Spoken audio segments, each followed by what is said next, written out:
like me. I once was lost, but now I'm found. Was blind, but now I see. 'Twas grace that taught my heart to fear.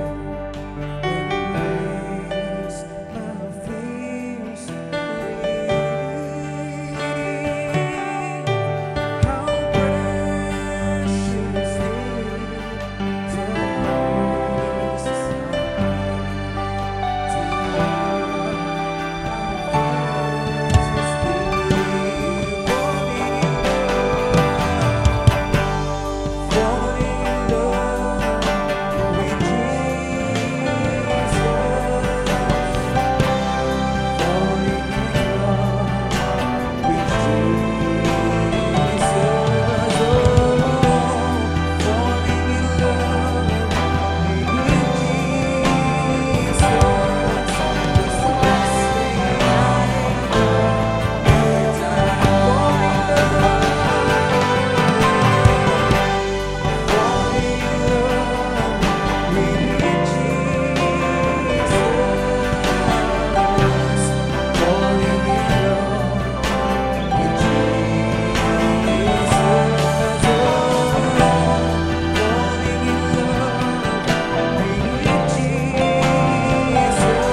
napakasarap umibig.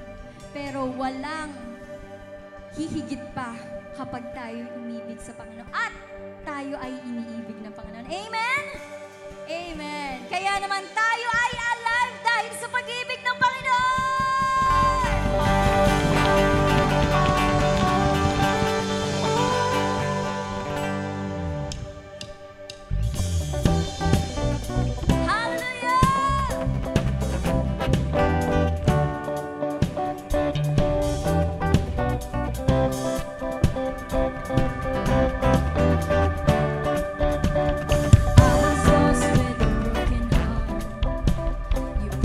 Up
surrender to your will. I confess you are my righteousness, and until you move me, I'll be still.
praise and worship.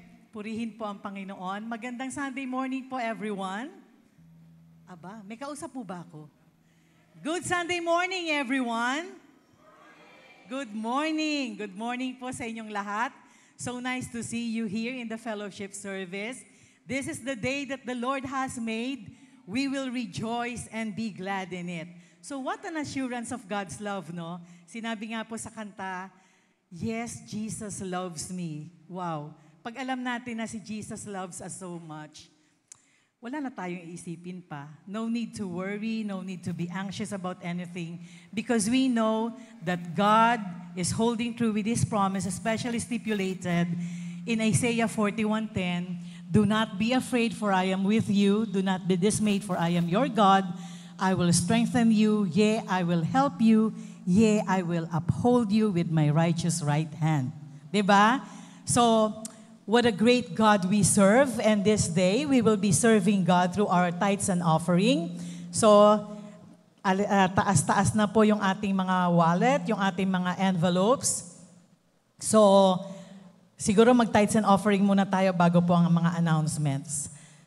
So, let's pray. Dear Heavenly Father, we do worship you today, Panginoon. Maraming salamat po for bringing us to your fellowship service today. Wala po kami sa comfort of our homes. We are not set on the beds, Panginoon, today. We are here to worship you physically, Lord, and we love to see our brethren, Panginoon, worshiping you as well. So at this time, Lord, we pray for the forgiveness of all our sins. Please cleanse our hearts, Lord. Free us from all unblemishes, Father God. The blemishes of our hearts, make them clean in the name of Jesus. Wash them out, Panginoon. And let our hearts be pure and contrite before you in the name of Jesus. Lord, we also pray, Lord, as we give our tithes and offering to you, all the more, Lord, that this will be used for the expansion of your kingdom, that we will serve as the conduit of your blessings in the name of Jesus, that we will work faithfully, Lord, to serve you and to reach out to those lost souls in the name of Jesus. We know that your coming is at hand, and we pray, Lord, that we will be used productively, usefully, O God, for all those lost souls, Panginoon, that we will be brought to your feet. Salamat po, Panginoon, for mightily using us, Panginoon, and bless our work. Bless, Panginoon, our businesses. Bless our families. Bless our health, Lord, that we will be empowered and be filled with wisdom as we worship you and we serve you through these tithes and offering. Salamat po for this opportunity to serve you, Lord, mightily. In the name of Jesus we pray. Everyone say, Amen and Amen. So napakasarap pong makita ang ngiti ng bawat isa sa umagang kay ganda. So we would like to welcome po the presence of galing pa po sa Australia, si Irene Ross and si Chris Ross. Si Chris kadadating lang po. Tayo nga po si Chris at saka si Irene. So si Chris will be leaving this 21st, no? So welcome. Ayan. Kasi nauna si Miss Irene, ngayon naman si Chris sumunod. So from Australia with love, hello to us. So salamat po sa bawat isa na nagpupuri sa Panginoon with us today. At ito po yung mga onliners natin. Take note of the where to give your tithes and offering. Ayan po sa GCash, sa BDO for your tithes and offering. And then for our ministries, may nakapost ba? Sa ministries, sige, kabisa ko yan. So we have the second and fourth Sunday. We have po first, second, and fourth Sunday at 3 p.m. Nagbago ng oras po ng men's ministry. So 3 p.m. na po sila. So ano ngayon? Wala sila ngayon. Kasi ngayon ay couples ministry. So women's ministry, second and fourth Sunday. Sila naman after morning service. And then we have the couples ministry. Anong Sunday ngayon? Third Sunday. Makita nga po ang mga couples na mamaya haharangin namin, hindi kayo pwedeng umalis. Tayo nga pa mga couples that we have today. Ayan. Ay, yung iba, hindi kayo couples? Okay, ayan po. So wala pang 10. So mamaya dadami yan. Welcome po. We would like to invite you to our couples ministry. We will be having our lunch gathering here after 11 service. So makita po namin kayo at yung iba naming mga couples na in-invite. And kasabay ng youth ministry, pag third Sunday at first Sunday, headed by Pastor Mike. And then meron din tayong children's ministry, if you want to be part of that. Invited po kayo to volunteer. This coming March 3 to 8, meron pong STDCWM District Convention. Wow, Boracay. So nakapag-invite na dito si Miss Ina. So, April 8 to 11, meron pong District Convention sa Boracay. Makipag-coordinate na lang po kay Sister Ina or Sister Daisy about this. Okay? Then, BBTWM First Gathering for February 23. That will be, bring a friend daw. Dala tayo ng kaibigan next Sunday. Wala na? Okay, meron po tayong dalawang services every Sunday. 9 a.m. yung, eto, katulad nito. Then mamaya pong 5 p.m., attend din po yung mga hindi makaka-attend. And okay pa rin po yung mga online services natin. So yun lang po for our announcement today. May you continue serve the Lord sincerely and wholeheartedly. Pastor Mike?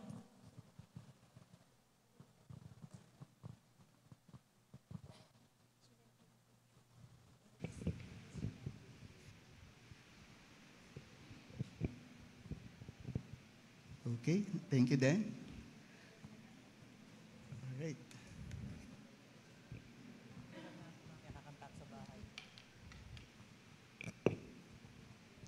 Good morning po sa bawat isa. Good morning. Pwede niyo po bang ngitian yung inyong mga katabi? At batiin ng Happy Love Month. Okay, and of course, since it's Love Month, ang atin pong, tuloy po tayo sa atin pong series, Love is the Greatest. Okay, sino po dito ang in love sa umagang ito? Ano? Sa mga couples, of course, you are in love with your partner. Okay? Sa partner nyo po, Of course, for the couples, you're in love with your partner. And for the singles, pwede pong itaas yung kamay ng mga single person na kagaya ko. No? Of course, we are in love with the Lord. Amen po ba? Parang hindi ako convinced. Sa lahat ng single, no? Sa lahat ng single and in love sa Panginoon, can you shout amen? Amen. Hallelujah. Okay, so every day, dapat po tayo ay in love. Ano, lahat po tayo, first and foremost, dapat tayo pong lahat ay in love sa ating Panginoon. No?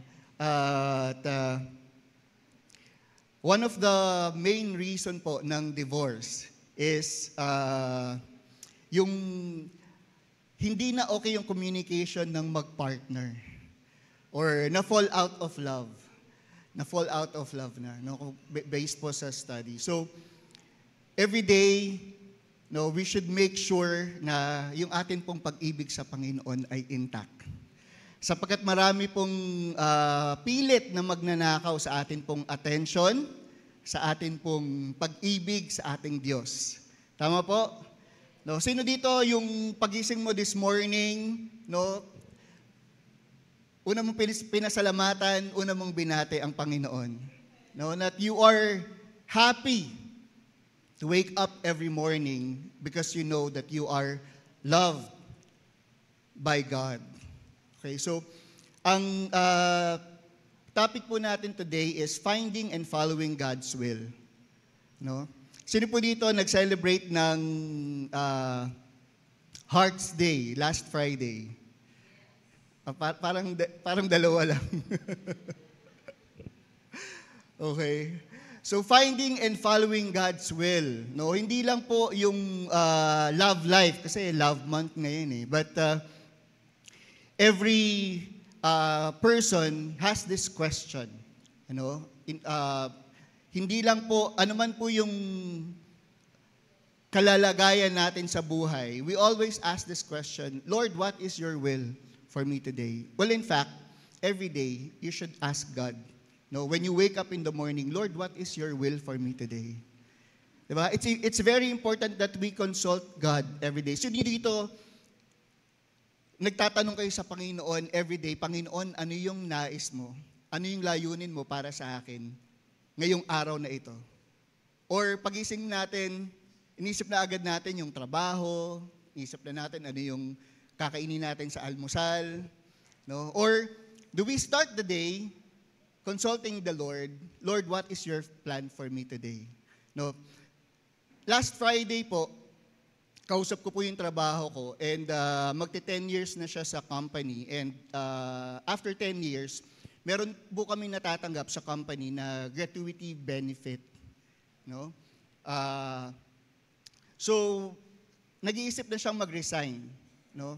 And actually, during the pandemic, sabay kami na nag-resign. Nabalitaan ko, I attempted to resign from my company. And siya din po, nag-attempt din siya na mag-resign Pero last Friday, nag-usap kami, pero look where we are now, employed pa rin tayo.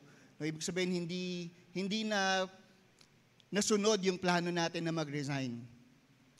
And sabi niya sa akin, tinanong ako nung kaopisina ko, sabi niya, PM, no, ang tawag po kasi sa akin sa trabaho, PM, short for Pastor Mark. So sabi niya sa akin, PM, paano mo man malalaman kung ano yung kalooban ng Panginoon? So last Friday, sinabi ko sa kanya, no, na every day you should consult with God. No? And ang sabi sa salita ng Panginoon, no, the sheep knows the shepherd's voice. The sheep knows the shepherd's voice. Sa mag-asawa po na nandito ngayon, so tinanong ko siya, sabi ko sa kanya, kayong dalawa I mentioned the name of her husband. Sabi ko, kayong dalawang mag-asawa, di ba kapag nagtinginan pa lang kayo, or minsan nga kahit na hindi kayo magsalita, alam nyo na yung ibig sabihin ng bawat isa. No? Kapag okay yung communication nyo, the more time that you spend with a person, mas lalo mo siyang nakikilala. Mas lalo mong nalalaman kung ano yung ugali niya, no? Kung ano yung character niya. And there are times, kahit hindi kayo mag-usap, alam nyo na nagkakaintindihan kayo. Tama po? Especially sa mga mag-asawa nandito ngayon, and also those who are watching online. I would like to acknowledge everyone who's watching online. Pwede nyo po bang i-type yung atin pong yung theme or yung topic natin for today, finding and following God's will to those who are watching online. Okay. So ang sabi ko sa kanya, the more time that you spend with God, you will be more familiar with His voice. Mas magiging familiar ka sa tinig ng Diyos. No? Kasi marami tayong naririnig sa social media, sa ibang tao, maging sa ating sarili. 'Di ba? Maraming tinig tayong naririnig na itong gawin mo, ito dapat yung gawin mo, no? But do we come to the Lord first to consult whenever we face a challenge or a difficulty in life? Sa Diyos ba tayo unang lumalapit? No? Of course, we have our pastors, we have our leaders. But before you even go to your pastor, before you even go to your spiritual leader, do you come to God to ask, Lord, what is your will for me? What is your plan for my life? So sabi ko sa kanya, doon mo malalaman. So you need to spend time with God. And then sabi niya sa akin, oo nga, no? And sabi niya sa akin, sige, actually, nakakalimutan ko na ngang magbasa ng Bible eh. Sabi niya sa akin. So doon po natin malalaman, ano ba yung kalooban ng Panginoon? So pag-uusapan po natin yun. And I would like to invite everyone to stand and before we dive into the Word, I would like to pray and ask for the guidance of the Holy Spirit. Heavenly Father, we thank you, Lord, for this morning. Lord, thank you for your faithfulness. Thank you for your goodness. Thank you for your loving kindness, Lord. And the reason why we're here, Lord, is because of you. Kaya po kami nandito ngayon, Panginoon, dahil sa kabutihan mo, dahil sa napakagandang plano mo, Panginoon, sa buhay ng bawat isa sa amin ngayon. Maraming salamat, Panginoon, dahil hindi ka lang merong pakialam, Panginoon, sa bawat isa sa amin, pero meron kang plano. And I pray, Lord, na patuloy namin malaman, Panginoon, yung plano mo, Panginoon, sa buhay namin as we study your word this morning. Lord God, mag-usap ka. We ask for your Holy Spirit to move in our midst. And we rebuke, Lord, ano man yung gawa ng kaaway, in Jesus' name. And we ask, Lord, that your Holy Spirit will freely speak to us, Panginoon. Dalisin niyo po, Panginoon, anumang hadlang, anumang confusion, anumang kasinungalingan ng kaaway. In Jesus' name, we rebuke that. And Lord, we want to hear from you today. We want to ask guidance from you today. Direct us, Panginoon, in the right path. And let us not be only directed, Panginoon, but teach us, Lord, to obey, Panginoon. Make your will, make your plan clearer, Panginoon, through your word sa bawat isa. We thank you, Lord. We honor you. In Jesus' name we pray. Amen and amen. You may now be seated. So, ano nga po ba yung plano ng Panginoon sa buhay ng bawat isa po sa atin? Okay, ang sabi po in 1 Peter 2:6-9, Sabi po dito, sapagkat sinabi ng Diyos sa kasulatan, may pinili akong maghahari sa Zion, tulad niya'y mahalagang bato na ginawa kong pundasyon, ang sumasampalataya sa Kanya ay hindi mapapahiya. No, last Sunday, every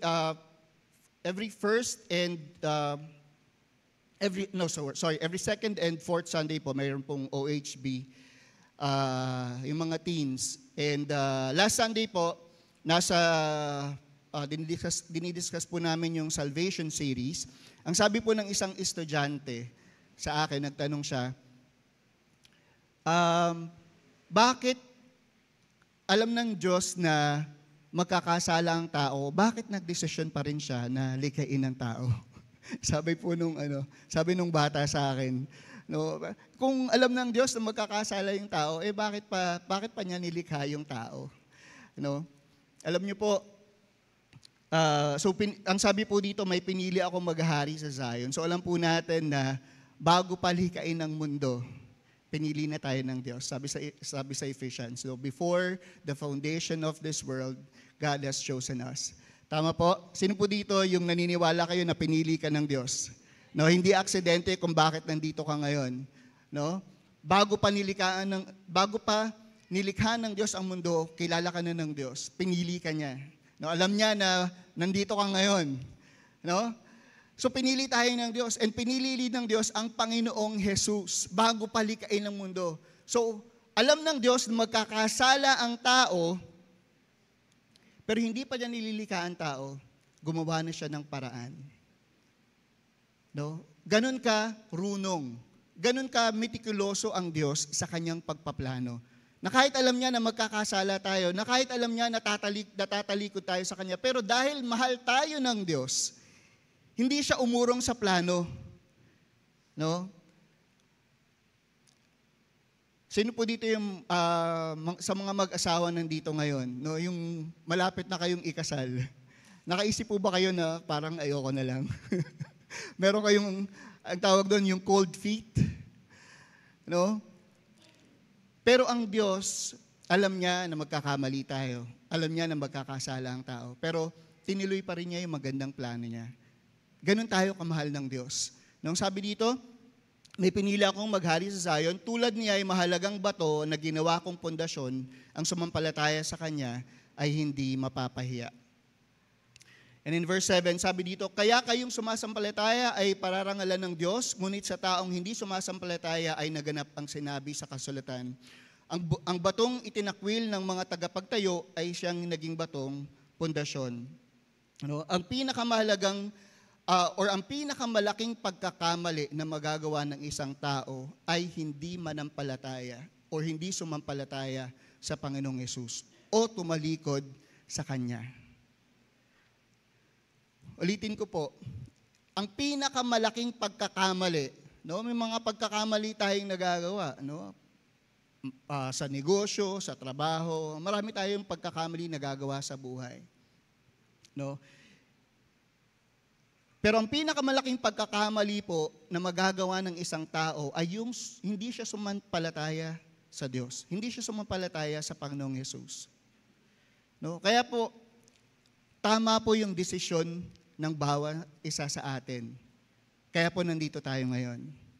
No? Pwede niyo po bang sabihin, and also for those who are watching online, pwede mo bang sabihin, tama yung desisyon mo? No? Pwede niyo po bang mas lakasan yung rinig ng kabila? O rinig ng mga nanonood online? No, tama yung desisyon mo. Diba? Ito na yung pinakatamang desisyon na ginawa natin sa buong buhay natin. Nanampalataya tayo sa Panginoong Hesus. Sapagkat maraming tao po, especially during this time, laganap yung salita ng Diyos sa social media, saan ka man pumunta, especially in our country, no? Bagamat narinig nila yung salita ng Diyos, narinig nila yung mabuting balita ng kaligtasan, no? Sabi dito, ngunit sa taong hindi sumampalataya ay naganap ang sinabi ng kasulatan. Ang batong itinakwil ng mga tagapagtayo ay siya naging batong pundasyon. Sapagkat natanggap nila yung katotohanan ng salita ng Diyos, pero itinakwil nila, hindi nila tinanggap. Pero salamat dahil binuksan ng Diyos ang ating isip at ang ating puso. No, remember, yung ating pong pananampalataya ay galing sa Diyos. Kaya tayo nanampalataya sa Kanya dahil nangusap ang banal na Espiritu ng Diyos sa atin. Binuksan niya yung ating mga mata at nakita natin na tayo ay makasalanan at kailangan natin ng tagapagligtas. But a lot of people, nahihirapan silang i-acknowledge yung katotohanan na yun, na sila ay makasalanan at kailangan nila ng tagapagligtas. Para po sa isang tao na magsuko ng kanyang buhay kay Kristo, una, kailangan niyang magpakumbaba. No? Kung ang isang tao na puno ng kataasan, hindi niya makikilala ang Diyos. Para makilala mo ang Diyos, kailangan una, magpakumbaba ka at lumapit sa Kanya. No? So, salamat sa Diyos dahil nandito ka ngayon. Kapatid, kung ikaw ay nandito ngayon or if you are watching online, no, isang napakalaking tamang desisyon ng ginawa natin na nanampalataya tayo sa Panginoong Yesus. No? So salamat sa Panginoon. Tayo ay may kasiguraduhan ng buhay na walang hanggan. Ang sabi pa po in verse 8, ang batong ito ay naging katitisuran ng mga tao at nakakapagpadapa sa kanila, natitisod sila dahil ayaw nilang sundin ang salita ng Diyos, ganon ang nakatalaga para sa kanila. But in verse 9, ang sabi po dito, ngunit kayo'y mga taong pinili. Pwede niyo po bang sabihin sa inyong katabi, pinili ka ng Diyos? Also those who are watching online, pwede niyo po bang i-type, no, pinili ako ng Diyos. No? Ngunit kayo'y mga taong pinili ng Diyos. Kung ikaw ay nandito ngayon at nanampalataya ka sa Panginoong Hesus, sigurado ka no, na ikaw ay ligtas, then ikaw yung tinutukoy sa talatang ito. No, ikaw ay pinili ng Diyos. Kasama tayo sa mga tao na pinili ng Diyos.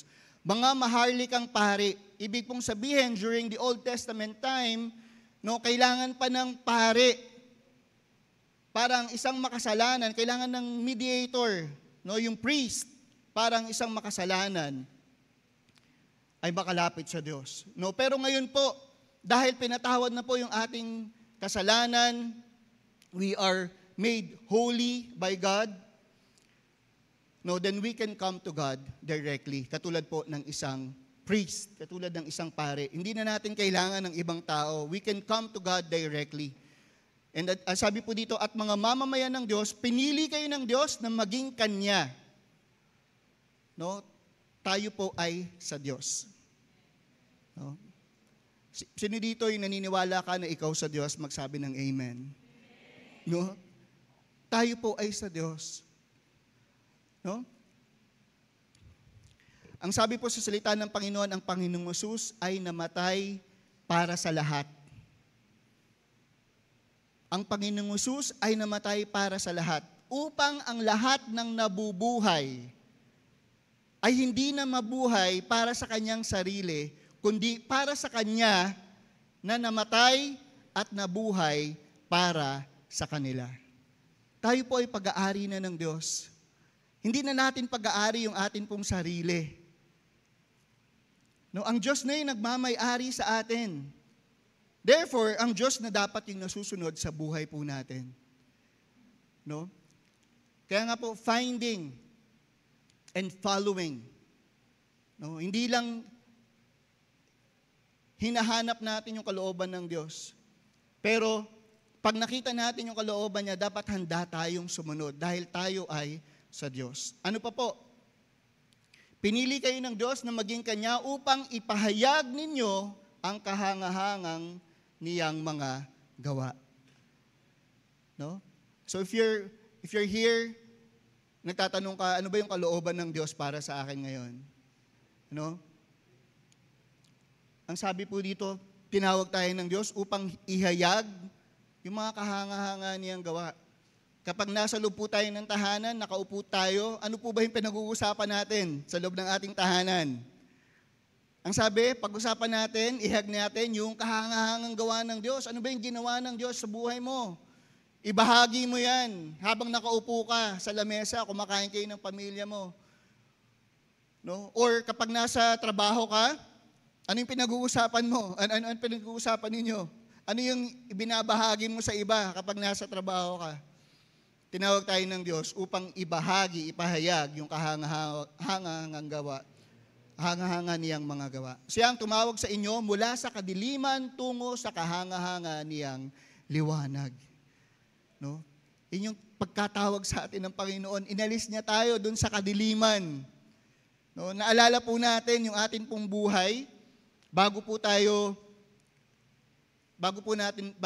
nanampalataya sa Panginoon Jesus. Napakadilim, walang direksyon. No? Para tayong naglalakad sa dilim, hindi natin alam kung saan tayo pupunta. No? But right after na nakilala natin ang Panginoon, I remember po, nakilala ko po ang Panginoon during a camp. No, I shared this before. That was March 1997. No, wag niyo na pong tanungin. I was 18 years old pala. I was 18 years old nung tunay kong nakilala ang Diyos sa isang camp. No?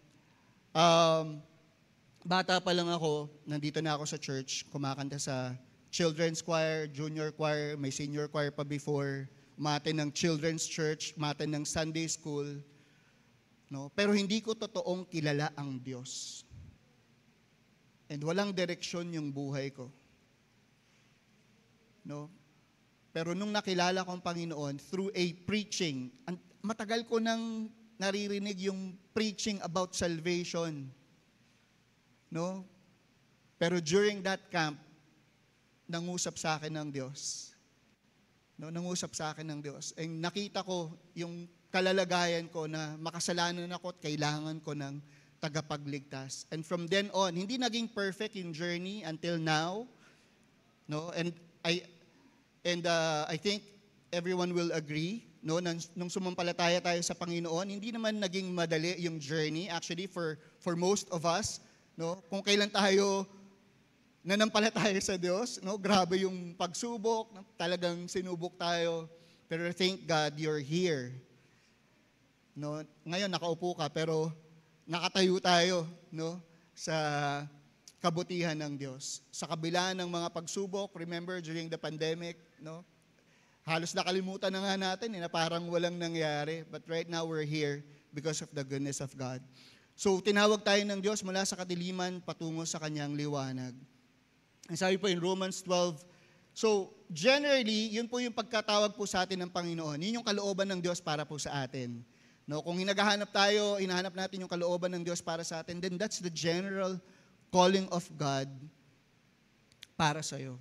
If you're asking. And in Romans 12:6-7, ang sabi po dito, we all have different gifts. Each gift came because of the grace of God. The grace God gave us. Whoever has the gift of prophecy should use that gift in a way that fits the kind of faith they have. Whoever has the gift of serving should serve. Whoever has the gift of teaching should teach. No? So yung gifts, yung talents, yung skills na binigay po sa atin ng Panginoon is aligned dun sa purpose ng Diyos sa buhay po ng bawat isa po sa atin. No? Yung mga tinawag na maging doktor, binigyan sila ng gift para gumamot.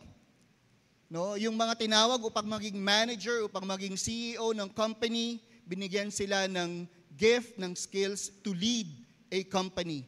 Sa mga nagnenegosyo, tinawag sila para magnegosyo. No? Sa mga tinawag na magturo, katulad ng sinabi dito sa talata, binigyan sila ng gift para magturo. So if you're asking, Lord, ano yung purpose mo sa buhay ko? Tingnan natin, ano ba yung gift na binigay sa iyo ng Panginoon? What is the gift that God gave you?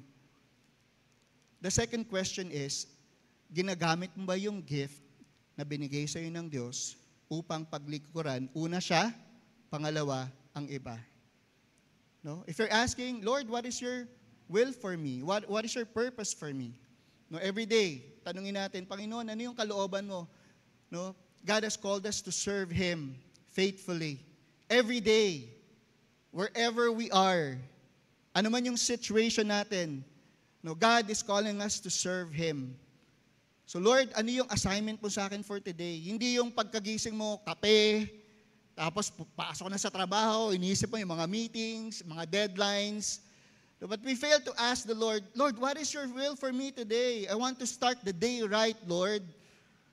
Ano yung gusto mong gawin ko ngayon? Sino yung gusto mong kausapin ko? Sino yung gusto mong bahaginan ko na yung mga salita? Ano yung gusto mong gawin? Meron ba akong kailangan patawarin? Meron ba akong kailangan tulungan? Panginoon, ano yung nais mong gawin ko ngayong araw na ito?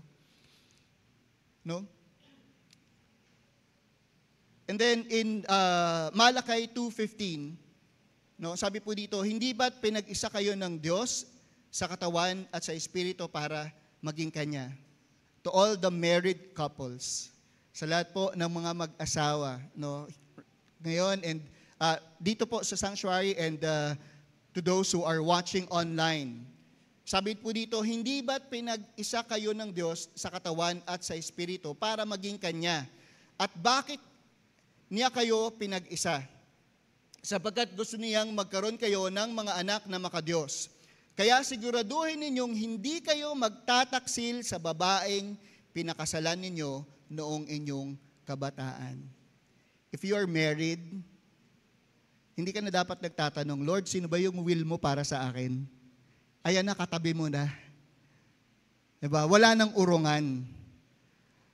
Diba?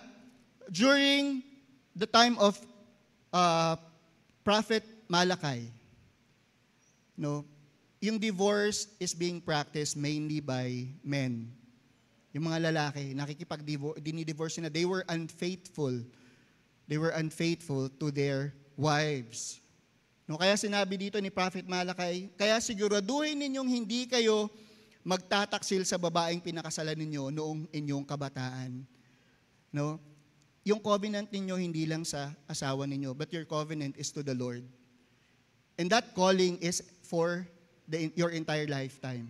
Hindi yan katulad ng isang trabaho na kapag ayaw mo na, magre-resign na lang ako. Diba? That is a lifetime calling, a lifetime commitment. No, that is a lifetime commitment. So, kung meron ka ng asawa, huwag ka nang magpatato ng 224 sa opposite sex. No? Today, tomorrow, and forever. Diba? Dapat mag-set ka ng boundary. Since this is a lifetime commitment. No, hindi yan parang insurance na kapag natapos na yung binabayaran mong insurance, tapos na. Diba? This is for a lifetime. So kailangan ingatan mo. Diba? Pag yung isang bagay, halimbawa bumili po ako ng kotse. You know, syempre pag bago yung isang bagay, di ba? O mahal mo yung isang bagay, iniingatan mo. Ayaw mong magasgasan, di ba? Ayaw mong maluma, ayaw mong masira. How much more sa yung lifetime commitment, sa yung partner, lifetime partner. Pwede niyo po bang, sa mga mag-asawa lang ha, sa mga mag-asawa lang na nandito ngayon, or even to those who are watching online, kung katabi mo yung partner, pwede mo bang sabihin na I love you? Ayun, no? Okay. Okay, so there was a survey po. This was released last year, no? And yung Social Weather Station, they are a research institution po dito sa Pilipinas. So nag-survey po sila ng mga mag-live-in partner, mga nabiyuda, and mga separated, and even some who are married. No? So nag-survey sila ng mga Pilipino. And ang sabi doon, are you in favor of divorce na maging legal dito sa Pilipinas? Alam niyo po ba, 50% answered yes. Dito yan ha. Dito lang yan sa Pilipinas. This was released just last year. 50% they are in favor of divorce, while 31% are not. And the other 19% undecided. No? Pero ano nga po ba yung kalooban ng Diyos para sa mga mag-asawa? Again, this is a life, since Valentine's ngayon, kaya natin pinag-uusap, or I'm sorry, not Valentine's, but Heart's Day, you know? Or Love Month pala, sorry. So, ang sabi po sa Ephesians 5:24-25, God is talking sa mga mag-asawa in verse 24, kaya kung paanong nagpapasakop ang iglesia kay Kristo, dapat ding magpasakop ang mga babae sa asawa nila sa lahat ng bagay. Pwede po bang sumigaw ng amen yung mga asawang babae? Ayan. Sa Lord kayo nag-amen, ha? Okay. Sa mga lalaki naman, sabi, mga lalaki, mahalin ninyo ang inyong asawa tulad ng pagmamahal ni Kristo sa kanyang iglesia. No? Grabe, mas matindi. Bakit? Ano ba yung ginawa ng Panginoong Hesus sa iglesia? Di ba ang Panginoon namatay siya para sa iglesia? So sa mga asawang lalaki, ang ibig pong sabihin nito, no? Dapat mamatay tayo dun sa pagnanasa natin na gawin kung ano yung desire ng puso natin and to give way dun sa atin pong partner. No? But every one of us, God has commanded us to submit to one another. No, hindi po para hayaan natin yung iba na kawawain tayo or tratuhin tayo na parang basahan, di ba? But ang ibig sabihin nun is maging yung interest natin dapat is yung makakabuti po sa iba. No? Higit doon sa atin pong sariling interest. We should put the interest of others before us. No, yun po yung we submit to one another in love. Because God has commanded us, love your neighbor as yourself. Okay? And so, tatlong bagay lang po yung iiwanan ko sa inyo ngayong, that was just an introduction. So, tatlong bagay lang po yung iiwanan ko sa bawat isa. And this is a love story in the Old Testament. And I'm sure a lot of us are very familiar with this story. Yung story po ni Isaac and Rebecca. So, paano nga po ba natin malalaman yung kalooban ng Diyos? Number one is to search the answer in God's Word. Tulad po na nasabi ko kanina, we should search the answer in God's Word. Ang sabi po in Genesis 21, 1-4, ang sabi po dito, Abraham lived to be a very old man. No? Sino po dito you want to grow old or very old? No? Abraham lived to be a very old man. The Lord blessed him in everything he did. Napakasarap po, no? Na tumanda po tayo, no? Na pinagpala ng Diyos. No, Abraham was not a perfect husband. He was not a perfect man. Remember, nagsinungaling pa nga siya. No? Kasi natatakot siya, baka patayin siya. Kasi si Sarah, yung asawa niya, napakaganda. No? So dahil natakot siya na baka patayin siya at kunin yung asawa niya na napakaganda, sinabi niya na hindi ko asawa yan, kapatid ko yan. Sa mga mag-asawa nandito ngayon, ano yung mararamdaman ninyo kapag yung pakilala sa inyo ng asawa nyo? Hindi ko asawa yan, kapatid ko yan. Di ba? So, nagsinungaling si Abraham. And also, no, nag-doubt si Abraham sa Diyos. Na sinabi ni Sarah, kasi tumatanda na sila, hindi pa rin sila magkaroon ng anak. So sabi ni Sarah, sipingan mo na lang tong servant ko, si Hagar. Kasi di ako magkaanak eh. Then Abraham gave in, no, doon sa doubt ng kanyang asawa. So he was not a perfect man. Or I think everyone will agree, wala pong perfect sa atin. No? Pero kung tayo po ay susunod sa Panginoon, kung tayo po ay patuloy na lalakad ayon sa kalooban niya sa atin pong buhay. Like Abraham, we can live to be a very old man and the Lord will bless us in everything we do. No, sino po dito gusto niyo ng ganun? No? Last Friday din po, umattend po kami ng seminar about insurance. And so nag-share po yung yung mga specialist. And ang sabi nung head namin, kasi yung coverage up to 75 years old, no?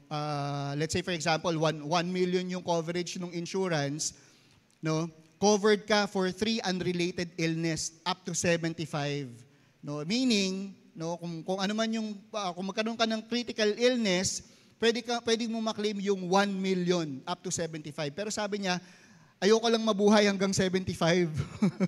Sabi nung head namin, meron ba kayong insurance covered hanggang 100 years old? No. So, a lot of us gusto natin ng security, no, hanggang tumanda po tayo. But if we follow the Lord like Abraham, rest assured, pagpapalain po tayo ng Panginoon. So Abraham's oldest servant was in charge of everything he owned. Abraham called that servant to him and said, "Put your hand under my leg." No? Ito po ay parang contract signing, no? During their time. O ilagay mo yung kamay mo sa ilalim ng hita ko. No, ganun sila magpirmahan ng kontrata. Pero ngayon, iba na po, di ba? Na papel na lang. So Abraham called the servant to him and said, "Put your hand under my leg." In verse 3, "Now I want you to make a promise to me. Promise to me before the Lord, the God of the heaven and the earth, that you will not allow my son to marry a girl from Canaan. We live among these people, but don't let him marry a Canaanite girl." No, sa mga single na nandito ngayon, no, alam ni Abraham yung kalooban ng Diyos para sa kanya. That God called him to be the father of many nations. From Abraham, no? Ano na po sila ngayon? Isa ng napaka-successful na bansa, yung bansang Israel. Kaya po tinawag si Abraham. Abraham knows the calling of God sa buhay niya. No? During their time, wala pang Bible. But the Lord spoke to Abraham directly. Sinabi ng Diyos kay Abraham kung ano yung plano niya para sa kanya. How about sa bawat isa po sa atin ngayon? No, while wala pong nakasulat sa Bible kung sino ba yung mapapangasawa natin. Tama? Walang nakasulat sa Bible kung ano yung profession, ano yung trabaho, saan tayo mag-a-apply. But God has His principles sa buhay sa kanyang mga salita that will guide us. No, sino ba yung dapat kong mapangasawa? No, alam natin sinabi sa Bible for all the singles na nakikinig ngayon. No, sinabi, do not be equally yoked with an unbeliever. So, first and foremost, dapat mananampalataya yung pipiliin mo. While hindi sinabi sa Bible kung sino yung mapapangasawa mo, but the Bible gave instruction kung ano yung mga traits, ano yung mga bagay na dapat meron yung pipiliin mo na maging asawa. Kaya ang sabi dito, don't let him marry a Canaanite girl. Sapagkat yung mga tao po sa Kanaan during that time, mga pagano, sumasamba sa iba't ibang Diyos. Okay? So, tuloy po natin yung story. So, alam po natin yung Abraham was 100 years old. So, backtrack lang po tayo. So, Abraham was 100 years old nung ipinanganak po, nung binigay ng Diyos yung promise na anak. Si Isaac. Nakakasunod po ba lahat? Okay. Pwede niyo po bang tapikin yung inyong katabi? Okay, 100 years old si Abraham. No, he waited 100 years old. Lord, sabi mo, you will gagawin mo yung lahi ko na sikat na bansa. Ibig sabihin ng bansa, edi maraming tao, di ba? Maraming descendant, no? Pero after mamatay ni Sarah, si Isaac wala pa ring asawa. No? Alam niyo po ba yung anak ni si Isaac, nag-asawa siya nung si Abraham was 140 years old. Sino po dito naghihintay pa din sa pangako ng Diyos sa buhay niya? He was nagpakasal yung anak niya kasi nga 'di ba syempre para dumami kailangan mag-asawa, 'di ba? yung anak niya, matanda na siya, more than 100 years old na, wala pang asawa yung anak ko. Lord, mamamatay na ako, wala pang anak yung asawa ko. Di ba? Pero wala siyang makita sa Kanaan kasi nga, lahat to sumasama sa Diyos-Diyosan, Lord, hindi ko gusto. So kailangan meron mapangasawa tong anak ko para ma-fulfill yung pangako mo sa akin. So, naging faithful si Abraham sa pangako ng Diyos sa kanya. Hindi siya nag-deviate. Di ba? Unlike other people, no, wala po sa church na to. Na kapag hindi na parang imposible na to, gagawa na lang ng sarili nilang paraan. But Abraham was faithful. In verse 4, ang sabi ni Abraham, "Go back to my country, to my own people, to find a wife for my son Isaac. Bring her here to him." So, klaro, kung sino dapat yung mapapangasawa. Kung sino. Diba? And klaro din kung saan yung lugar. Diba? Kung saan yung lugar. Ang sabi po in Genesis 17:8, balikan po natin yung pangako. "And I will give," sabi ng Panginoon kay Abraham, no, before verse 24, "And I will give this land to you and to all your descendants," yung Kanaan. No? Kung saan nandun ngayon si Abraham. "And I will give this land to you and to all your descendants. I will give you the land you are traveling through, the land of Canaan. I will give you this land forever and I will be your God." So klaro yung plano ng Diyos kay Abraham na sa Kanaan siya. So there is a place na pinaglagyan po ng Diyos para kay Abraham. And for all of us, meron din pong lugar na pinagdalhan ng Diyos sa atin. Ano po yung binasa natin kanina? God has called us from darkness to His wonderful light. Diba? So wag na tayong umalis dun sa liwanag kung saan tayo dinala ng Panginoon. No? A lot of people sinasabi nila, "Lord, mukhang wala dito. Yung mapapangasawa ko, siguro mukhang magtatrain muna ako sa iba." Diba? Or, "Lord, baka pwede mag-compromise muna ako." Diba? Kasi hindi profitable tong negosyo ko or hindi maganda tong trabaho ko. Baka pwede mag-compromise muna ako, hahanap ako ng trabaho sa iba. But God has called us from darkness to His light. Huwag na po tayong umalis doon. Katulad ni Abraham, alam niya kung saan yung lugar kung saan tinawag siya ng Panginoon. No, and nanatili siya doon. Ang sabi po in Psalms 119:9-11, "How can a young person live a pure life? By obeying your word. I try with all my heart to serve you. Help me obey your commands, study your teachings very carefully so that I will not sin against you." No, kung gusto po natin na patuloy po tayo na lumakad ayon sa kalooban ng Diyos sa buhay natin, no, then we should first study the Word. And not just study the Word, but obey God's Word. No, katulad nung yung katrabaho ko last Friday, sabi niya, magbabasa na nga ako ng Bible. It's a reminder for all of us. No, na patuloy nating hanapin yung kalooban ng Diyos. Na siguro for most of us nabasa na natin yung Bible from Genesis to Revelation. Pero alam natin na ang buhay, ang salita ng Diyos ay buhay and is relevant. Tama po? And ang Panginoon po ay nangungusap sa bawat isa sa atin sa pamamagitan ng kanyang mga salita. So, again, first, search the answer in God's Word. Sino po dito excited kayong magbasa ng salita ng Panginoon? Well, there are times po na, to be honest, no, there will be times, lalo na kapag pagod na po tayo, that we miss, no? Pero every day, we have the opportunity, no, para malaman po yung kalooban ng Diyos. Kung hindi tayo nakapagbasa yesterday, meron kang today.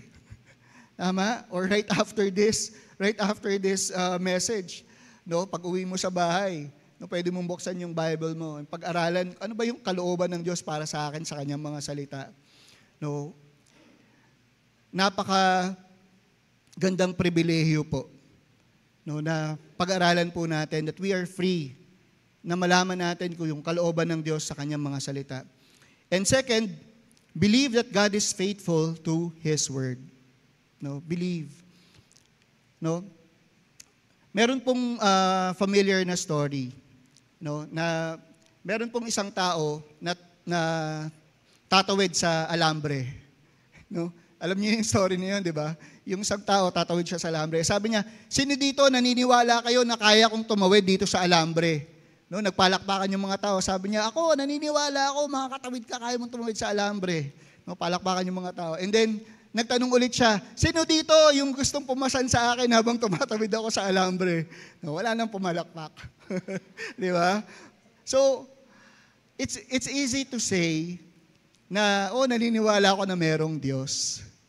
Di ba? Naniniwala ako na merong Diyos. But the question is, meron ka bang pananampalataya dun sa Diyos na pinaniniwalaan mo? Katulad po ng pagkakaupo nyo ngayon sa inyong mga upuan. Very relaxed. No? Nagdududa po ba kayo na matutumba kayo sa inyong upuan? Diba? Ibinigay nyo lahat ng bigat ninyo. Hindi ko sinasabi na mabigat kayo. Diba? Hindi naman kayo parang tingkayad, kasi parang baka hindi ako kaya nitong upuan na to. Pero lahat ng weight, binigay natin sa upuan na yan. Ngayon kung yung weight, ibinigay natin, pinagkatiwala na natin sa upuan na yan, how much more yung weight, yung kabigatan na dala-dala natin. No? Aminin man natin o hindi, no? Meron tayong mga kabigatan na dinadala. And why don't we also, in the same way, ibigay natin sa Panginoon?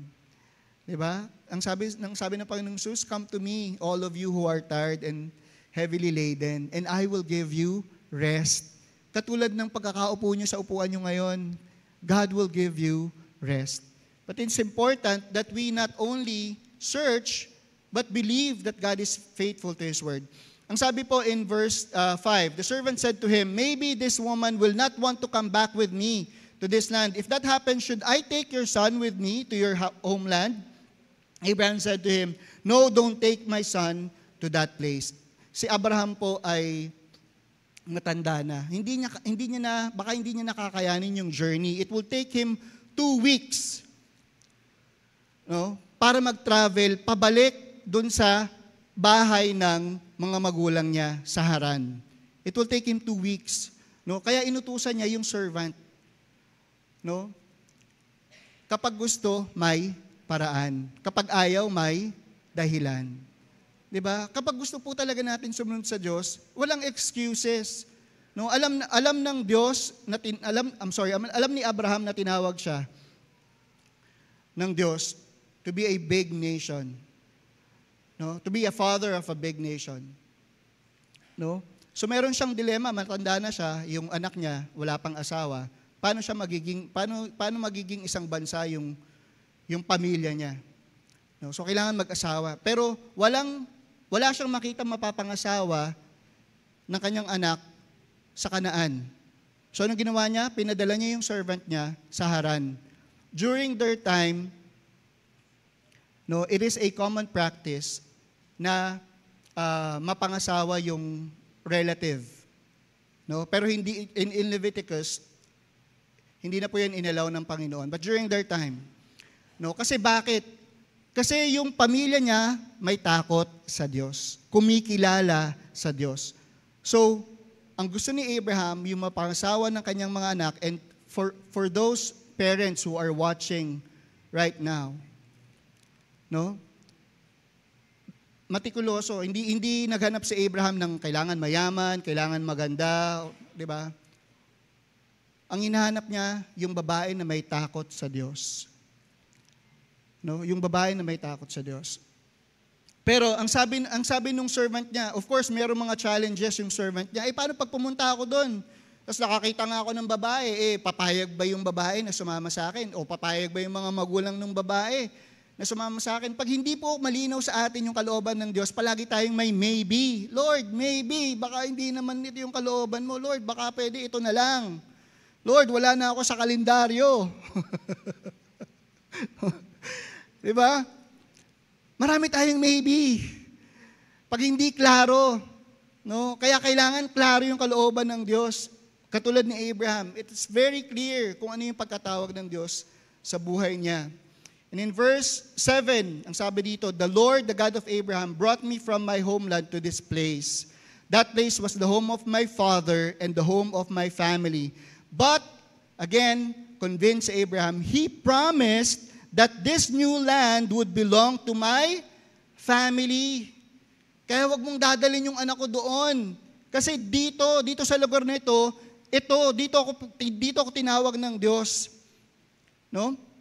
Maybe, or may He send His angel before you so that you can choose a wife for my son. No, naalala din natin yung story, before that, in verse 8, ang sabi po dito, "If the girl refuses to come with me, you will be free from this promise. But you must not take my son back to that place." So that servant put his hand under his master's leg and made him a promise. So sabi ng servant, "Sige na nga, payag na nga ako." Diba? And then, maalala po na in,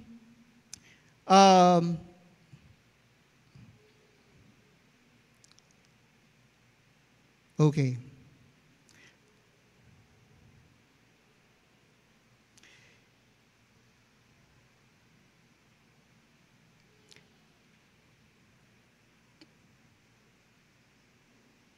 Sorry.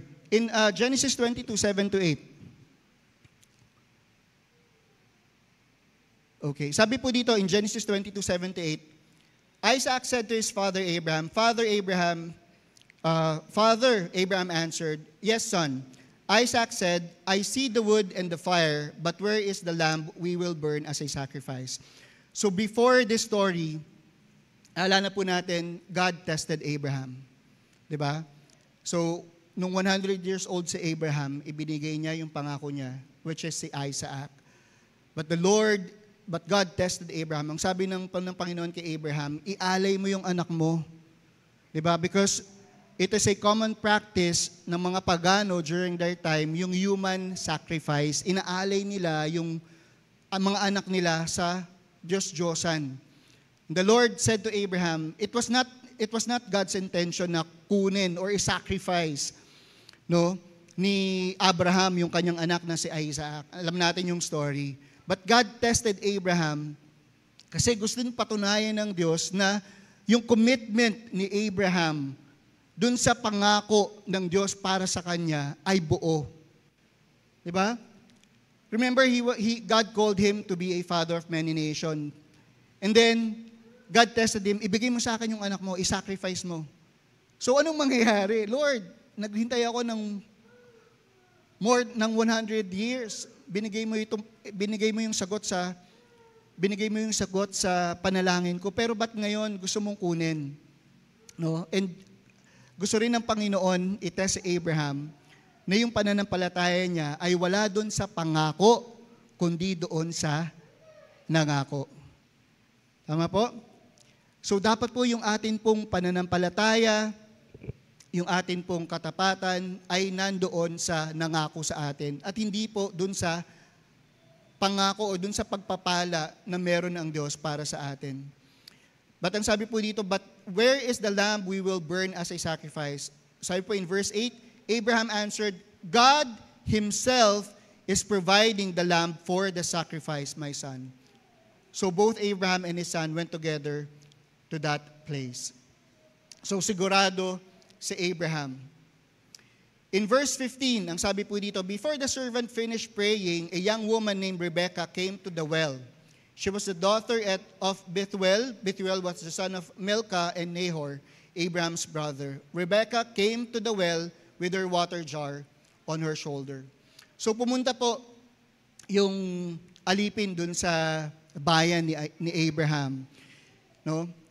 And ang ginawa po nung servant na ito, nanalangin siya sa Diyos.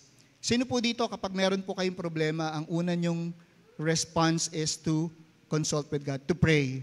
So ang unang ginawa ng servant na ito, nanalangin siya sa Diyos. Ang sabi niya, Panginoon, Diyos ng amo kong si Abraham, gawin niyo pong matagumpay ang pakay ko ngayon. No? He was very specific in his prayer. Make me successful today. No? And nanghingi siya ng sign sa Panginoon.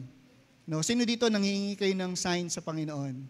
Lord, kapag pumunta ako sa Robinson, then nakita ko si Robin, ibig sabihin, siya na yun, Lord. Di ba? Hindi ganon. No, hindi ganon. Hindi ganon. No? So, Lord, ang sabi niya, nandito ako nakatayo sa balon, sa labas ng bayan, no, ng dapit hapon. No, ito yung oras kung saan yung mga babae ay umiigib sa balon. No, nakakita na po kayo ng 5 gallons ng Wilkins, no? Hindi po ganoon yung lagayan ng tubig nila before. Palayok, mabigat. 'Di ba? Mabigat. So umiigib yung mga babae, ito yung oras kung saan umiigib yung mga babae. Ang sabi niya, kapag tinanong ko yung isang dalaga, nanghingi ako ng tubig, at pumayag siya na painumin ako ng tubig galing sa banga. At hindi lang ako, kundi yung mga kamelyo, by the way. No? Bago siya umalis, meron siyang dalang 10 kamelyo, puno ng mga regalo. Diba? Kasi sigurado na si Abraham, no? Sigurado ako makakahanap ka na. So nagpadala na siya ng regalo in advance. No? Hindi lang ako, pero yung 10 kong kamelyo, papainumin niya. Lord, siya na. So ano yung hinahanap ng servant? Hinahanap ng servant, number 1, may takot sa Diyos. Hinahanap ng servant is merong servant heart. Remember, siya ay servant. Isipin mo, sino ba yung maglilingkod at magpapainom sa isang servant? Sino ba siya? 'Di ba? So, ang hinahanap, no, sa mga babae na nandito ngayon, no, or if you're single, no, ang tawag dito, scrutinize natin yung mga pangasawa natin, di ba? O yung plano mo mapangasawa. No, tingnan mo yung character, hindi lang basta gwapo. Do? So ang sabi dito, before the servant finished praying, a young woman named, no, bago pa siya matapos manalangin, dumating na yung sagot ng Panginoon, si Rebecca. A young woman named Rebecca came to the well. She was the daughter of Bethuel. Bethuel was the son of Milcah and Nahor, Abram's brother. Rebecca came to the well with her water jar on her shoulder. Ang sabi po sa verse 16, she was very pretty. No, pwede niyong sabihin sa inyong katabi, very pretty. Or sa ibang translation po, beautiful. She was a virgin. Ibig sabihin po, she was pure. No man had ever had sexual relations with her. She went down to the well and filled her jar. Then the servant ran to her and said, please give me a little water to drink from your jar. No? Sabi po dito, very pretty. She was a virgin. No? Guess what po? Yung purity is beautiful. Purity is beautiful. Ngayon po, parang hindi na pinapahalagan yung purity. No? Sinasabi ng iba, napaka old-fashioned mo naman. 'Di ba? Hindi na pinapahalagan sa mundo natin ngayon, hindi na pinapahalagan yung purity. No? So but this is very important to God. No? Purity is beautiful. And for those na nandito ngayon, and siguro sinasabi ninyo, or if you're watching, parang feeling mo hindi ka na pure, hindi ka na dalisay. Maybe may nangyari sa'yo, no? Hindi ko alam. No? And yung kaaway, sinasabi niya na hindi ka na pure, hindi ka na dalisay. Nung sabi sa salita ng Panginoon, everyone who is in Christ is a new, no? Kung sino man ang nakay Kristo ay isa ng bagong nilalang. No, and ang sabi din sa salita ng Panginoon, if we confess our sin, He is faithful and just to forgive us and cleanse us or purify us from all unrighteousness. If you surrendered your life to God, ano man yung mga pagkakamali mo in the past, na hindi ko alam, or ano man yung nangyari sa'yo in the past, and you may come to the conclusion na hindi na ako pure. No, na parang feeling mo, mababa na yung value mo as a person dahil sa experience mo in the past. But if you surrendered your life to Christ, ang sabi, bago ka nang nilalang. Yung nakalipas, wala na yon. You have become new. No? So you are pure in the eyes of God. Lastly po, wait for God to answer. Wait for God to answer. No, ang sabi po sa verse 19, as soon as she finished giving him something to drink, Rebekah said, I will also pour some water for your camels. So Rebekah quickly poured all the water from her jar into the drinking trough for the camels. Then she ran to the well to get more water, and she gave water to all the camels. The servant quietly watched her. In verse 21, the servant quietly watched her. He wanted to be sure that the Lord had given him an answer and had made his trip successful. No? So to cut the long story short po, pumayag itong babae na ito na painumin yung servant and also yung camel. Alam niyo po ba yung isang camel na uhaw from a long journey, kaya po niyang uminom up to 50 gallons of water. So imagine niyo po 10 yung camel. So ilang gallons 'yon? 250. No? Kung yung Wilkins na 5 gallon, no, ilang gallon yung hindi nila niya. 'Di ba? So nakita po natin yung heart nito pong servant, nito pong si Rebekah. She was pure. She was hardworking, and she was humble. And there's a quote po by Benjamin Franklin. Ang sabi po dito, keep your eyes wide open before marriage, half shut afterwards. No, katulad po nitong servant, no, hindi siya agad nag-conclude na si Rebekah na nga, no, pinagmasdan niya muna si Rebekah bago siya mag-conclude na ito na nga yung sagot ng Panginoon para sa akin. No, ang sabi ni Benjamin Franklin, keep your eyes wide open before marriage. No, so bago mag-asawa, katulad po nung servant na ito, no, na tiningnan niya muna, ito ba talaga yung para sa akin? Hindi nga tulad ngayon, parang pikit mata, bago magpakasal, pinipikit yung mata. No, Lord, kasi wala na ako sa kalendaryo. No? So, Lord, kung sino na lang yung ipadala mo. Diba? Parang pikit mata na lang. Diba? Keep your eyes wide open before marriage. No, pero, after marriage, dapat half shut na lang. Kasi bakit? Kapag nag-decision ka na pakasalan yung isang tao, no, kailangan tanggapin mo even yung mga pagkukulang. No, even yung mga pagkukulang ng tao na yan, kailangan tanggapin mo. And ang sabi po in verse 50, no, talon po tayo sa verse 50, then Laban and Bethuel answered, we see that this is from the Lord, so there is nothing we can say to change it. Here is Rebekah, take her and go, let her marry your master's son. This is what the Lord wants. So ibig pong sabihin, dapat po, kapag alam na po natin yung kalooban ng Diyos, then we should be ready to obey the Lord. I'd like to call the worship team as we end this morning. So nakita po natin no, yung ginawa po nung servant na ito. And after po na makilala ni Abraham, nung servant si Rebekah. No, dinala po ni Rebekah yung servant doon po sa kanyang tahanan. And nakilala po nung servant yung kanyang tatay at yung kanyang brother. And ikinuwento po nung servant yung pangyayari. Pinadala ko dito ng amo ko si Abraham para pumili ng asawa para sa kanyang anak. So, kinuwento niya. And after kinuwento, no, dahil itong mga tao po na ito ay may kilala nila ang Diyos. No? Kilala na ng Diyos.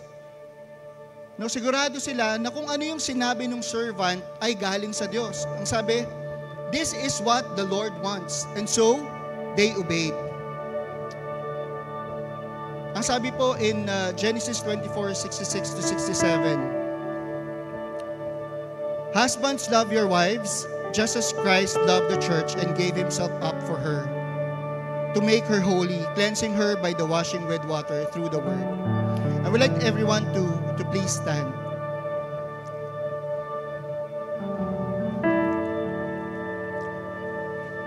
Okay.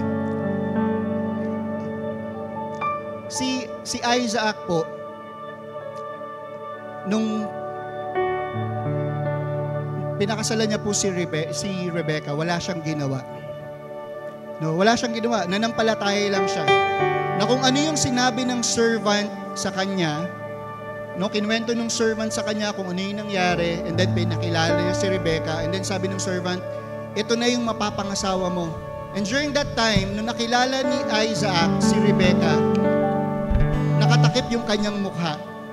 So hindi niya kilala yung babae na ito, hindi niya alam kung anong itsura. Pero remember, nung inalay siya ng yung inutusan ng Diyos si Abraham na ialay siya, nakita niya nag-provide ang Diyos. E naniwala siya na itong babae na ito ay galing sa Diyos, kaya siya sumunod. No? Pero wala siyang ginawa. Naniwala lang siya. Pero ang ating pong Panginoong Jesus as a bridegroom, kinumpare po ang ating Panginoong Jesus bilang bridegroom. Sabi dito, just as Christ loved the church and gave himself up for her to make her holy. Bakit po namatay ang Panginoong Jesus sa krus ng Kalbaryo? So that one day, parang isang mag-asawa na ikakasal, no? He prepared us to be holy so that we will be with Him forever in eternity. Ganun po tayo kahalaga at kamahal ng Diyos. No? So wala pong anumang achievement, walang anumang relationship, walang anumang bagay yung makakapantay dun sa pag-ibig na ibinigay ng Diyos o ginawa ng ating Panginoong Jesus sa krus ng Kalbaryo para po sa atin. So this morning, before we end, let us remember, no? Hindi lang po natin hanapin yung kaloob, yung provision ng Diyos, hindi lang natin hanapin yung katugunan ng Diyos, but hanapin natin yung Diyos. Hanapin natin siya this morning. Lord, gusto pa kitang maranasan, gusto pa maranasan yung presensya mo. Gusto pa kitang makilala this year, Lord. I want to know you more. Uwitin natin yung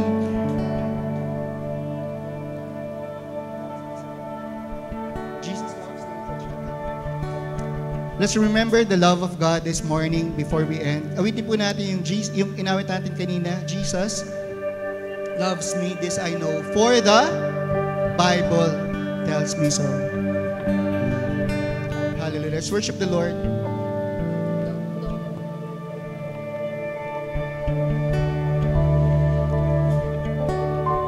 Praise you, Lord Jesus. Hallelujah. We thank you, Lord.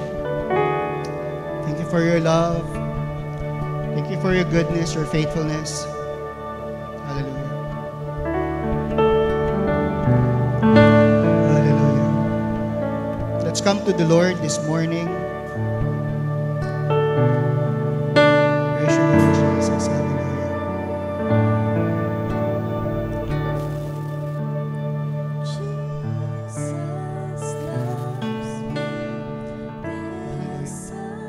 Come on, sabihin natin sa sarili natin.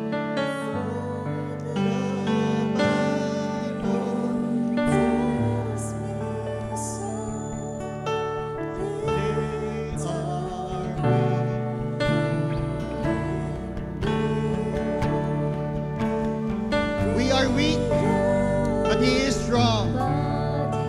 Hallelujah.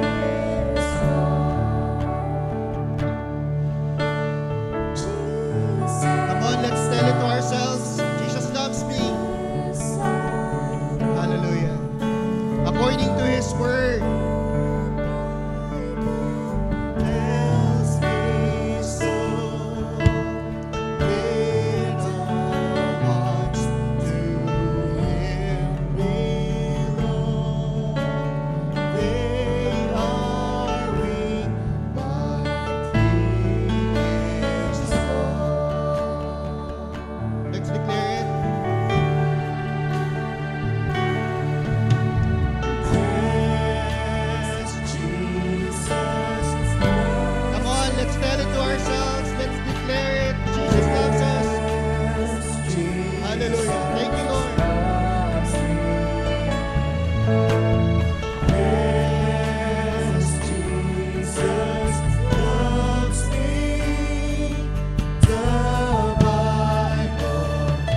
Father, we thank you for reminding us, Panginoon, that you loved us, Panginoon.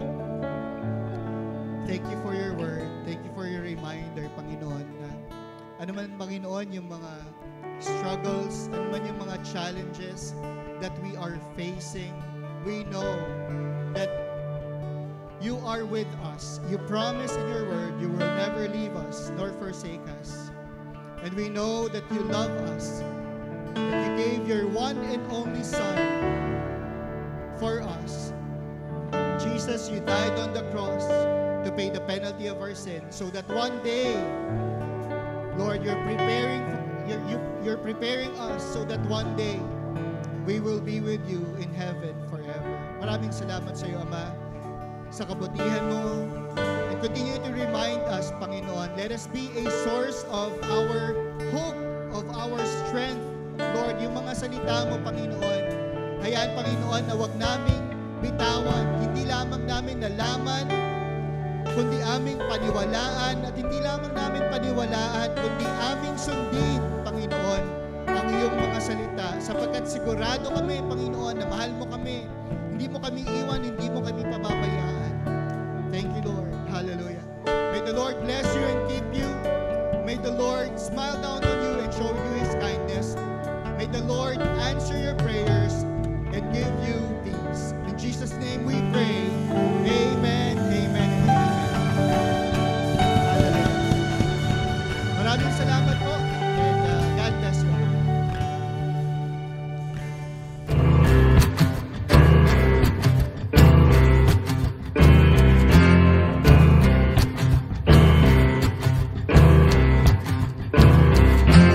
I can't count the times I called your name some broken night, and you showed up and patched me up like you do every time. I get amnesia, I forget that you keep coming around.